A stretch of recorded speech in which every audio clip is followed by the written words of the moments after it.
그 강의에서 뭘 가르치는지 알아요? 화법, 리액션, 분위기. 이렇게 웃어라, 이타 이명에 연락해라. 수년 동안 사람을 상대하면서요. 수많은 유형을 겪어본 사람들이야. 이 사람들 앞에서 5만 원짜리 리액션을 쓴다? 이렇게 생각하는 거지.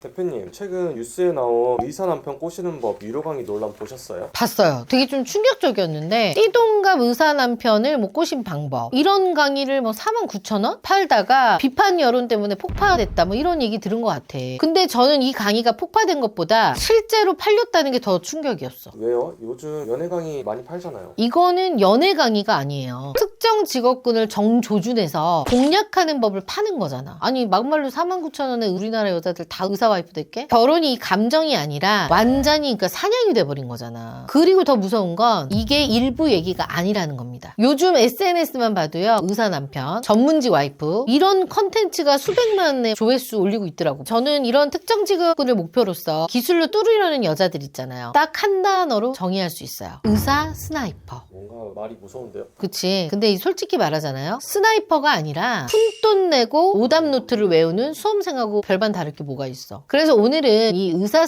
스나이퍼들이 어떤 착각 속에서 사는지 그리고 그 결말이 얼마나 잔인한지에 대해서 정확하게 한번 이야기해 볼게요. 첫 번째, 의사 스나이퍼의 탄생입니다. 논란이 됐던 그 강의 커리큘럼 어떤 줄 알아요? 의사의 생애 주기 분석, 부모가 배우자 보는 기준, 단계별 공략법. 생각보다 되게 체계적이네요. 체계적이죠. 근데 이거는 연애 강의가 아니에요. 사냥 매뉴얼 같은 거야. 타깃을 정하고요. 심리를 분석하고 접근 타이밍을 재고 사냥꾼들이 매복하는 구조랑 똑같은 거야. 대표님, 근데 직업군이 많은데 왜 하필 의사예요? 다 이유가 있습니다. 지금 세대는 계층의 이동 사다리가 어떻게 보면 거의 끊긴 상태거든요. 우리 부모 시대 때는 열심히 일하면 집도 사고요. 저축하면 위로 올라갈 수가 있었어. 근데 지금은 월 300, 400 벌어도 집 사고 신분 상승할 그 구조가 안 돼. 아무리 열심히 해도요. 출발선 자체가 다르게 정해진 시대인 거죠. 그래서 요즘 여자들이 어떻게 생각이 바뀌었냐. 내가 뼈 빠지게 올라가느니 이미 올라가 있는 사람한테 내가 올라타자. 그 올라가 있는 자리 중에 가장 안전빵이 뭐겠어? 의사죠. 결국 의사한테 취직을 하겠다는 마인드네요. 그치. 근데 이게 단순히요. 의사가 좋아요 이 수준이 아니에요. 진짜 스나이퍼처럼 움직여요. 의사들이 많이 보이는 병원 근처 카페, 의학 관련 행사, 동문 소개팅 이런 출몰 지점을 파악을 하고요. 거기서 마주칠 수 있는 루트를 미리 세팅하는 거지. 이게 그러니까 자연스럽게 만난 게 아니라 만나지게 만든 거야. 대화 주제도 이미 준비가 되어 있어. 저 건강에 진짜 관심 많아요. 선생님 일 진짜 대단하세요. 이미 각본이 다 짜여져 있는 거죠. 처음부터 끝까지 철저하게 준비를 해놓은 거예요. 엄청 철저하게 준비한 거지. 근데 여기서 바로 결정적인 착각이 시작됩니다. 본인은 스나이퍼라고 생각하죠? 아니요. 실제로 푼돈 내고요. 오답노트 외우는 수험생일 뿐이에요. 자, 사다리를 오를 생각은 안 하고 사다리 주인만 꼬시는 법만 어떻게 보면은 배우고 있는 거야. 근데 그렇게 철저하게 준비를 하면은 성공한 경우도 있지 않아요? 그게 바로 다음 얘기예요. 두 번째입니다. 오답노트의 함정입니다. 이거는 마치 이 로또에 당첨된 사람이요. 번호를 고르는 법을 강의하는 거랑 똑같은 거야. 이해가 딱 되죠? 그 강의에서 뭘 가르치는지 알아요? 화법, 리액션, 분위기. 이렇게 웃어라, 이타 이명에 연락해라. 그거는 그냥 연애 기술이잖아요. 맞아요. 근데 이거를 누구한테 쓰느냐가 문제인 거지. 의대 상위 0.1%. 수년 동안 사람을 상대하면서요. 수많은 유형을 겪어본 사람들이야. 이 사람들 앞에서 5만 원짜리 리액션을 쓴다? 어떨 것 같아? 솔직히 제 생각은 의사들은 공부만 해와가지고 연애 같은 걸 안 해봤을 거예요. 아, 그 옛날 생각이고. 의사들도 연애를 많이 해보신 분들이 있고 아닌 분들이 있는데 많이 안 해보신 분들은 이렇게 생각할 수 있어요. 순수하게. 근데 많이 해본 사람들은 어떻겠어요? 나한테 작업 치네. 이렇게 생각하는 거지. 그래서 실제로 상담하다 보면 이런 얘기를 진짜 많이 듣거든요. 저 예전에 의사 만났었어요. 의사들이 저를 좀 선호하는 편이에요. 근데 그거는 그 사람들 조건이 되니까 만났던 거 아니에요? 그게 착각이에요. 의사들은요. 처음부터 사람들 나눠서 봐. 다 이런 건 아니지만 거의 이렇더라고요. 결혼 가능성이 있는 결혼 상대자인가 연애 상대인가 나눈다니까요.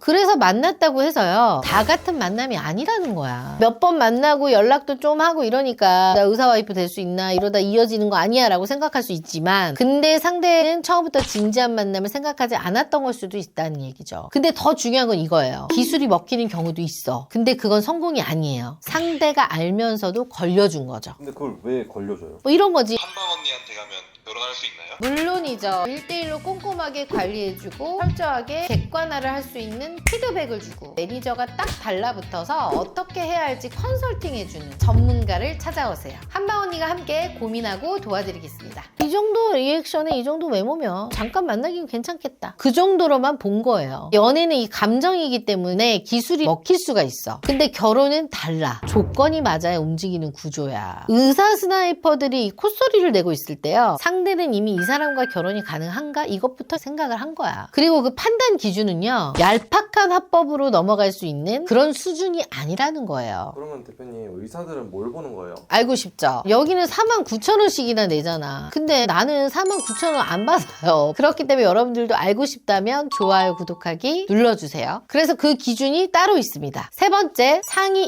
1% 필터입니다. 의사들한테 이 결혼은 감정이 아니에요. 판단이야. 내가 누굴 만나고 누굴 거를지 그 기준을 선별하는 과정인 거죠. 이런 의사들이 결혼 시장에서 만나는 상대는요, 기본적으로 학벌, 집안, 자산 이런 게 받쳐주는 어느 정도 되는 집들의 딸들이야. 근데 이 의사 스나이퍼 분들은 어때? 출발선부터가 아예 다르잖아. 그 기준을 맞춰서 들어온 게 아니라 기술로 그 자리까지 끼어든 거지. 대표님, 그러면 조건이 안 맞으면 바로 걸러지는 거 아니에요? 처음에는 그게 안 보여. 왜냐면 외모나 분위기가 좋으면 입장은 가능하거든. 근데 진짜 필터는 만나고 나서부터 작동을 하는 거지. 만나다 보면 이 사람의 말투, 그리고 뭐 생활 방식, 소비 습관 이런 거 볼 거 아니야. 이런 디테일에서 숨겨진 리스크가 안 보일 수가 없어요. 예를 들어 소박한 줄 알았어. 근데 기준이 높다거나 지출은 적은데 기대치는 커. 이런 신호가 보이는 순간요, 결혼 상대자로부터 리스크로 보이기 시작하는 거예요. 이건 제 얘기가 아니라 의사분들이 직접 오셔서 하신 말씀입니다. 그럼 대표님, 강의에서 가르치는 외모나 분위기 이런 거 보면 소용없겠어요? 그건 입장권이에요. 근데 입장을 했으면요, 게임을 해야 하잖아. 그 게임의 승패를 결정하는 거는요, 화장법이나 콧소리는 아니야. 그게 플러스는 될 수 있겠지. 그 사람이 살아온 삶의 구조입니다. 이런 전문직들은 절대 불안한 여자와 결혼하지 않아. 그래서 결말이 세 가지로 나뉘더라고. 네 번째입니다. 잔혹한 세 가지의 결말입니다. 첫 번째는요, 시장 퇴출이에요. 의사만 고집하다가 나이만 먹는 케이스죠. 제가 제일 많이 보는 케이스입니다. 30대 초반에는 아직 시간이 있어. 30대 중반에 조금만 더 보자. 30대 후반 되잖아요. 이제 들어갈 시장 자체가 없어. 안 봐줘, 의사들이. 두 번째입니다. 시월드 컷. 어떻게 해서 의사를 만났어? 잘 돼. 근데 결혼 직전에 이제 시부모한테 헛당하는 거지. 의사 집안은요, 그 사람을 볼 때 사람만 보지 않아요. 집안 배경, 자산, 형제, 그 리스크까지 다 봐. 안 볼 수가 없어. 그래서 그 기술로 통했던 남자한테는 통과를 하더라도요, 부모 필터는 못 넘어. 부모의 지원이 있었기 때문에 그 사람이 의사가 됐을 거 아니야. 부모는 어떻게 보면 설득 대상이 아니라 심사위원인 거죠. 이런 남자들이 부모들이 반대하잖아요. 부모의 의견을 수용하는 분들이 꽤 많더라고요. 세 번째입니다. 소문의 낙인입니다. 이게 제일 무서운 결말. 의사 집단이 생각보다 좁아요. 병원, 학교, 학회 다 연결되어 있잖아. 전략적으로 접근했다는 게 한번 퍼지잖아요. 그 시장에서 바로 리스크 인물로 바뀌어버려요. 기술을 쓰다가 시장 자체에서 완전 쫓겨나는 케이스인 거죠. 결국엔 이 세 가지 결말이 말하는 거는 하나예요. 기술로 들어갈 수 있는 문은 없습니다. 강의비 5만 원으로 살 수 있는 거는요, 입장권이 아니라 탈락 티켓이라는 거야. 근데 몰라, 정말 치명적인 매력이 있어가지고 결혼하신 분들이 있었을지도 모르죠. 자, 그래서 오늘 내용을 좀 정리를 해보면요, 결혼은 공약이 아니라 조건과 구조의 문제입니다. 결국 5만 원짜리로 파는 이 강의는요, 기술이 아니에요. 기술로 해결된다는 착각이고 바람이지. 그래서 중요한 건 이거예요. 지금 내가 시장에서 어느 정도 있는지, 내 조건이 실제로 어떤 수준인지 그걸 모르면요, 공략을 해도 어려워. 할 수가 없어. 자, 오늘 영상을 보고요, 내가 결혼 시장에서 도대체 어떤 위치인지 궁금하신 분들 있잖아요. 고정 댓글 상단 링크를 신청하셔서 들어와 주시면 저희가 빠르게 연락드리겠습니다. 여러분의 실제 시장 가치, 현실 기준을 정확하게 짚어드릴게요.